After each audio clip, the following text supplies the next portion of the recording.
আর একটু ডাল দি। এই কদিন একদম পেট ভরে খাওনি না? আরে শহরে খাবার পাওয়া যায়, কিন্তু বড্ড বেশি দাম, তাই আর কি। ভগবান, আর কত আর কত শাস্তি দেবে তুমি আমায়? এতগুলো বছর ধরে তো এই পাপের ভার বইছি, আর কত আর কত? কে এভাবে চিৎকার করছে বলো তো? এই রাত বিরিতে কারোর কোনো বিপদ হলো না তো? আরে আর বলো কেন, কোথা থেকে যে পাগল এখানে এসেছে কে জানে। আজকে নিয়ে প্রায় 10 দিন হলো প্রতিদিন রাতে এইরকম চিৎকার করে। এইভাবে চিৎকার করে? কিন্তু কেন? সে কি করে জানবো বলো? কখনো উত্তর দিকে, কখনো পূর্ব দিকে, সকলের বাড়ির কুয়োর মধ্যে উঁকি মারে আর কি যেন খুঁজতে থাকে। এই তো গতকাল আমাদের কুয়োর মধ্যে উঁকি দিয়ে কি যে খুঁজছিল কে জানে। বলো কি? আমি এই কদিন নেই, তার মধ্যেই এই কাণ্ড। চলো তো, চলো তো গিয়ে দেখি লোকটাকে একবার। নেই, এইখানেও নেই।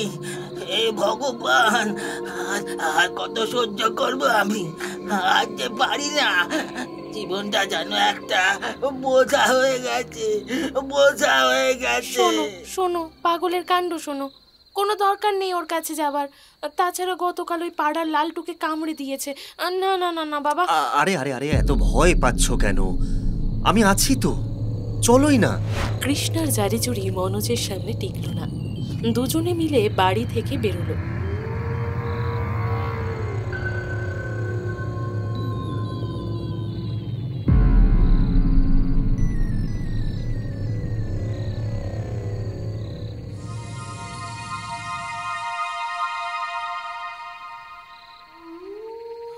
নেই, নেই, এইখানেও তো নেই। উফ, আর ভালো লাগে না। শান্তি, শান্তি চাই আমি। যদি মরে গিয়ে শান্তি পাই তবে তাই হোক, কিন্তু কিন্তু এর যে এই ভার আমি আর বইতে পারি না, আর বইতে পারি না। তুমি কে গো? হ্যাঁ, তুমি কে? আর এইখানে কি খুঁজছো তুমি? আমি আমি আমি কেন বলবো রে তোদেরকে? হ্যাঁ, কে তোরা শুনি? না আসলে আজকে প্রায় 10 দিন ধরে তুমি আমাদের গ্রামে এসেছো, কিন্তু কেউই তোমার বিষয়ে কিছু জানে না। কে তুমি? বলোই না। বলতে তো ইচ্ছে করে, কিন্তু কিন্তু তোরা আমাকে পাগল ভাববি না তো? দেখলে, বললাম আমি বলবো না, বলবো না, বলবো না। যা যা যা যা যা, বেরো বেরো বেরো এখান থেকে। যা, ঘুমা ঘুমা, যা। সে উপায় কি আর আছে? সে উপায় আর নেই। গেলেই তুমি চিৎকার শুরু করবে, আর আমাদের ঘুম যাবে মায়ের ভোগে। আর তোমার কাছে যেতেও তো ভয় লাগে। কি জানি, কামড়ে দাও যদি। হ্যাঁ, কালকেই তো লালটুকেও কামড়ে দিয়েছে। তো কি করবো শুনি? হ্যাঁ, ওই মজার ছোড়াটা আমাকে বলে কি না আমি পাগল, তারপরে আমার গায়ে থুতু ছেটাচ্ছে, ঢিল ছুটছে। আমি আমি কি করবো বল? না না না, ঠিকই তো, আজকালকার ছোকরাগুলো ওই রকমই। কিন্তু তুমি কে বলো তো? আর এইভাবে পথে পথে ঘুরে বেড়াচ্ছ কেন? আমি আমি অনেককাল আগে এইখানে কৌশলনগর নামে এক রাজ্য ছিল না, আমি সেই রাজ্যের ছোট রাজকুমার মৃণাল কান্তি। আমার পিতা নির্মল চন্দ্র ছিলেন কৌশলনগরের মহারাজ। তার ছিল 2 পুত্র, বড় রাজকুমার সুনীল চন্দ্র আর ছোট আমি মৃণাল চন্দ্র। এমনিতে ছোট বলে আদর যত্ন কোনো কিছুর কমতি ছিল না। যুদ্ধবিদ্যা, অসি চালনা, অশ্বারোহণ, ধনুর্বিদ্যা সবকিছুতেই আমি ছিলাম পারদর্শী। দাদা সুনীল চন্দ্রের থেকে আমার দক্ষতা বেশি বই কম ছিল না। তবুও রাজ্যের এক অদ্ভুত নিয়ম আমাকে সবসময় ভাবিয়ে তুলত। মহারাজের উত্তরাধিকারী যোগ্যতার বিচারে চয়ন না করে কেন কেবলমাত্র যে বড় তার ভিত্তিতে চয়ন করা হয়। এই অসন্তোষ ধীরে ধীরে আমার মনে যেন ক্ষোভের জন্ম দিতে শুরু করলো। মহারাজ, আসতে পারি? আরে মৃণাল যে, আর সবার বাইরে আমাকে মহারাজ বলার প্রয়োজন নেই। এখন আমি তোমার পিতা, কেবল পিতা। আগে পিতা, আপনারা কি ব্যস্ত ছিলেন? না না পুত্র, তুমি বলো না, হঠাৎ করে অসময়ে মাতা পিতার স্মরণ হলো কি করে? পিতা, আমি সংবাদ পেলাম যে নবারণ প্রদেশে সব রাজ্যের এক বৈঠক আয়োজন করা হয়েছে। আমি আপনার কাছে একটা অনুরোধ নিয়ে এসেছিলাম। বলো পুত্র, বলো কি অনুরোধ? পিতা, আমি চাইছিলাম এইবারে সেই সম্মেলনে আমি যদি কৌশল নগরের প্রতিনিধি হয়ে যাই। না না না না মৃণাল, তা কি করে সম্ভব? এ তো রাজ্যের মহারাজ বা ভাবি মহারাজের কর্তব্য। তুমি কিভাবে যাবে? এটা কি প্রকারের নিয়ম পিতা? আমি দাদার থেকে সব ক্ষেত্রে অধিক যোগ্য। দরকার হলে আপনি পরখ করে দেখতে পারেন। তাহলে আমি মহারাজ কেন হতে পারবো না বলুন তো? মৃণাল, এ কি বলছো কি তুমি? রাজ্যের মহারাজ বড় রাজকুমার হয়, এটাই রাজ পরিবারের নিয়ম, এটাই হয়ে এসেছে। কেন কেন কেন কেন এরূপ নিয়ম আমি মানি না মাতা। বিনা কারণে কেন আমাকে রাজ সিংহাসন থেকে বঞ্চিত করা হচ্ছে? বঞ্চিত? পুত্র, এটা বড় রাজকুমার অর্থাৎ সুনীল কুমারের অধিকার, আর তোমাকে বঞ্চিত করা হয়নি মোটেও। তুমি রাজ্যের সেনাপতি বা বিশেষ পদাধিকার পাবে। চাই না। আপনাদের সান্ত্বনা পুরস্কার আপনার কাছেই রাখুন। এ কি রূপ দেখলাম ছোট কুমারের! ওর মনে যে এসব ছিল কোনোদিনও তো বুঝেনি। সেরকম কিছু নয় মহারানী, এখন ওর অল্প বয়স। এইসব বিদ্রোহ আমাদের রক্তেই রয়েছে, কিছুদিনের মধ্যেই সব ঠিক হয়ে যাবে। আমি যোগ্য, হ্যাঁ আমি মহারাজ হওয়ার যোগ্য, মানুক আর নাই মানুক। বাবা বাবা বাবা, এই চড়া রোদের মধ্যেও ধনুক অভ্যাস চলছে। সত্যি আমি প্রভাবিত। আমি মহারাজ হওয়ার পরে তোকে সেনাপতি করবো, বুঝলি? সেনাপতি? আমি সেনাপতি হব? হ্যাঁ, বড় রাজকুমার মহারাজ হলে ছোট রাজকুমার তো সেনাপতির পদ গ্রহণ করে, তাই না? আর তোর মতো বীর যোদ্ধা আমি আর কোথায় পাবো বল? তার মানে তুমিও স্বীকার করছো যে আমি বীর যোদ্ধা? হ্যাঁ অবশ্যই, কিন্তু দুর্ভাগ্য, তুই বীর যোদ্ধা হয়েও তোর স্থান চিরকাল ওই আমার নিচেই থাকবে। দাদা? দাদা নয়, দাদা নয়, মহারাজ বল। মহারাজ বলা অভ্যেস কর, বুঝলি?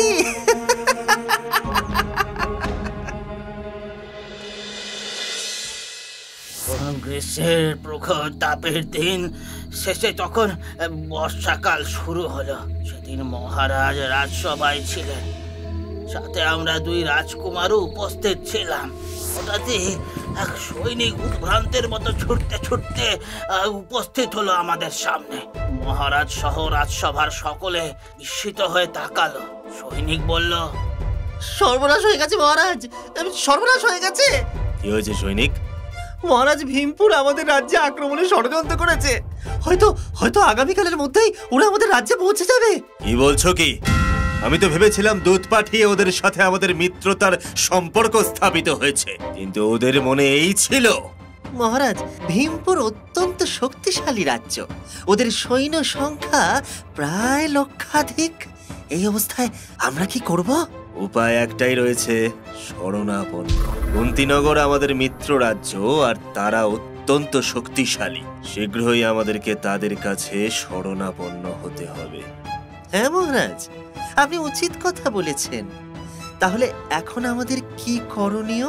হ্যাঁ, অবিলম্বে তুমি একটা সৈন্যদল নিয়ে আমাদের পেছনের দরজা দিয়ে রাজকোষের যথাসম্ভব সম্পদ নিয়ে কুন্তিপুরের উদ্দেশ্যে রওনা দাও।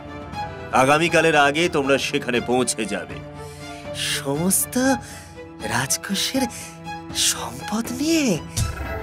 হ্যাঁ, ভীমপুরের সৈন্য সংখ্যা বিশাল। এই সম্পদ পেলে ওরা লুটে নেবে। তুমি কুন্তিপুরে গিয়ে এই সম্পদ তাদের কাছে সুরক্ষিত রেখে সাহায্য নিয়ে ফিরে আসবে। ততক্ষণ আমরা ওদের ঠেকিয়ে রাখব।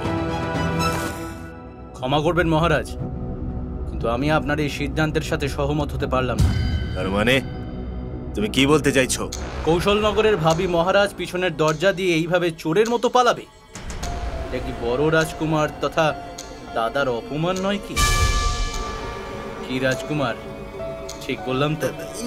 ইয়ে, হ্যাঁ, কিন্তু মহারাজ যখন বলছেন। আমি জানি মহারাজ যেটা বলছেন সেটা রক্ষণাত্মক উপায়, কিন্তু তুমি বলো না, একজন হবু মহারাজের ভাবমূর্তির জন্য কি এটা উচিত হবে? হ্যাঁ, আমি বুঝতে পারছি মৃণাল, কিন্তু এই মুহূর্তে আর কি উপায় রয়েছে বলো তো? মহারাজ, আমার মতে বড় রাজকুমারের এখান থেকে শত্রুপক্ষের সাথে মোকাবিলা করা উচিত। আমি বরং এই সম্পদ নিয়ে কুন্তিপুরের উদ্দেশ্যে রওনা দিচ্ছি। কিন্তু তুমি পারবে তো? সময় কিন্তু অধিক নেই। হ্যাঁ মহারাজ, আমি আগামীকালের মধ্যে সাহায্য নিয়ে চলে আসব। ততক্ষণ বড় রাজকুমার শত্রুপক্ষকে ঠেকিয়ে রাখবেন। সারা দেশও দেখবে কৌশল নগরের রাজকুমারের পরাক্রম। মহারাজ ও বড় রাজকুমার সকলেই আমার সাথে সম্মত হলো। পরিকল্পনা মতো আমি সৈন্যের একটা দলের সাথে বিপুল ধনসম্পদ নিয়ে এই কুন্তিপুরের উদ্দেশ্যে রওনা হলাম। কিছুটা পথ যেতেই আমার মনের মধ্যে চক্রান্ত শুরু হলো।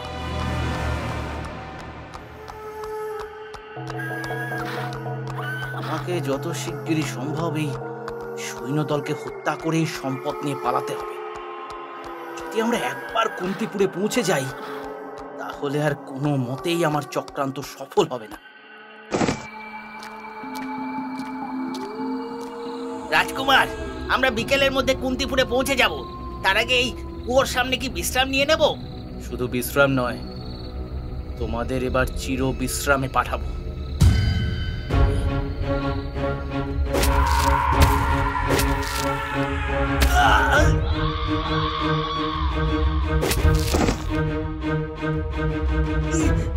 কি করছেন রাজকুমার?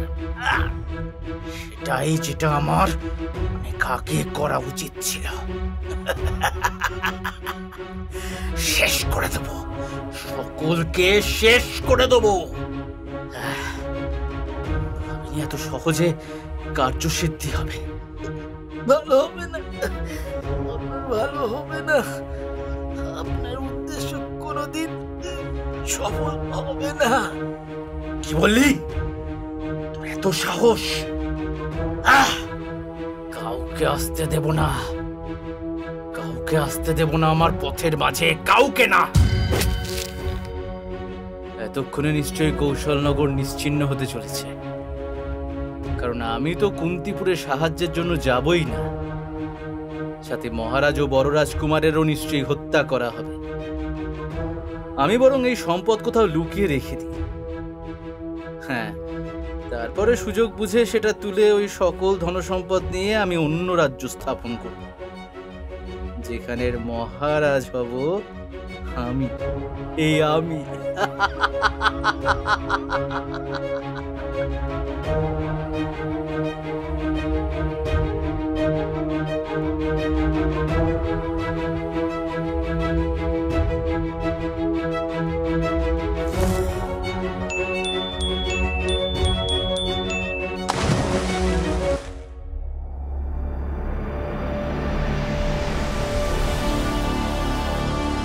মহারানী, এবার কি হবে বলো তো?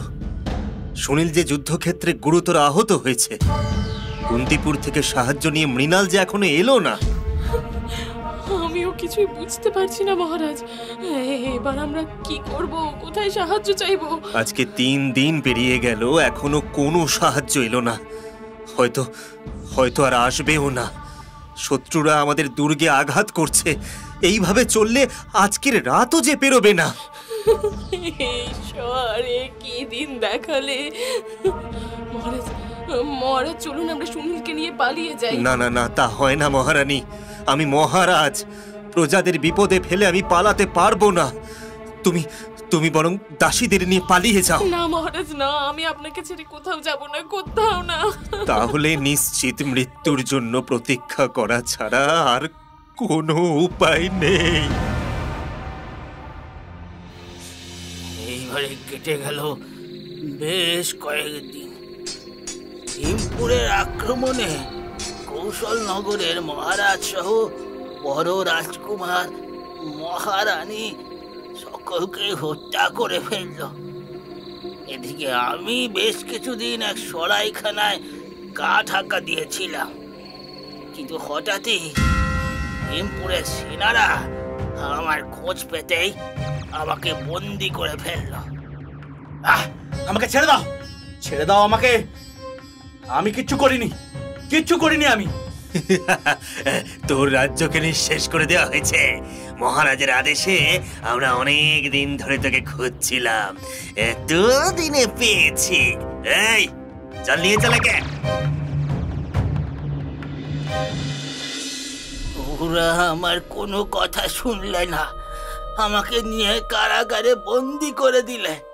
তারপরে যে কত বৎসর কেটে গেছে জানি না। এই কারাগার থেকে ওই কারাগারে ঘুরে ঘুরে আমি ক্লান্ত। বহু বছর পরে যখন কারাগার থেকে বেরোলাম, তখন দেখলাম রাজার রাজত্ব শেষ হয়ে এখন জমিদার ব্যবস্থা চালু হয়েছে। সেই থেকে আমি আমার সম্পদ খুঁজে চলেছি, এই কুয়ো ওই কুয়ো, কিন্তু কোথাও পাচ্ছি না জানিস। তার মানে তোমার জন্যই তোমার পরিবার শেষ হয়ে গিয়েছে? পরিবার, রাজ্য, রাজত্ব সব শেষ হয়ে গেছে আমার লোভের কারণে, আমার পাপের কারণে। সেই থেকে একটা রাতও ঘুমোতে পারি না জানিস। মনে হয় যেন এই শাস্তির কোনো শেষ নেই। কিন্তু তুমি এখনো সেই কুয়োর সম্পদ খুঁজছো কেন? কারণ সেই সম্পদের চক্ষ যে আমি রে। ওই সম্পদ পেয়ে সেটা যদি সৎ কাজে ব্যবহার না করি, আমার নিস্তার নেই, মুক্তি নেই, মুক্তি নেই। আচ্ছা আচ্ছা, শান্ত হও। শোনো, শান্ত হও। আমরা তোমার সেই সম্পদ খুঁজতে সাহায্য করব।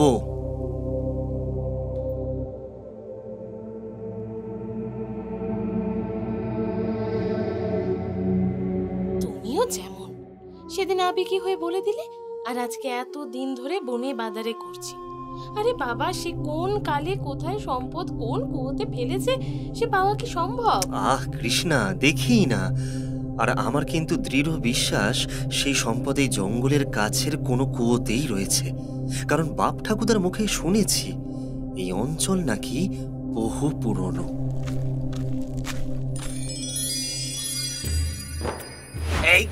এই তো সেই গাছ, এই তো যার পাশ দিয়ে আমি বস্তাগুলোকে টানতে টানতে নিয়ে গেছিলাম। কি বলছো? কি তোমার ঠিক মনে আছে? হ্যাঁ রে, ওই তো ওই খেজুর গাছের গায়ে ধাক্কা লেগে আমার চামড়া চিড়ে গিয়েছিল। আর ওই তো সেই কুয়ো, ওই তো।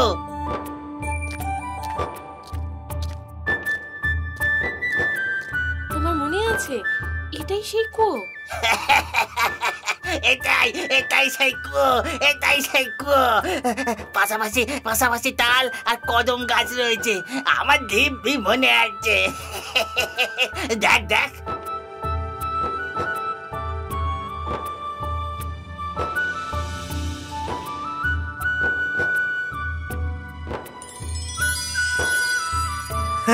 পেয়েছি, এই তো সেই সম্পদ। পেয়েছি।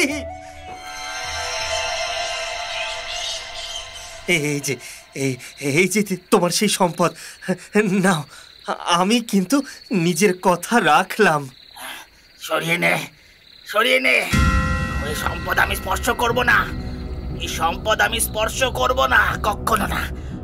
রক্ত লেগে আছে, রক্ত লেগে আছে।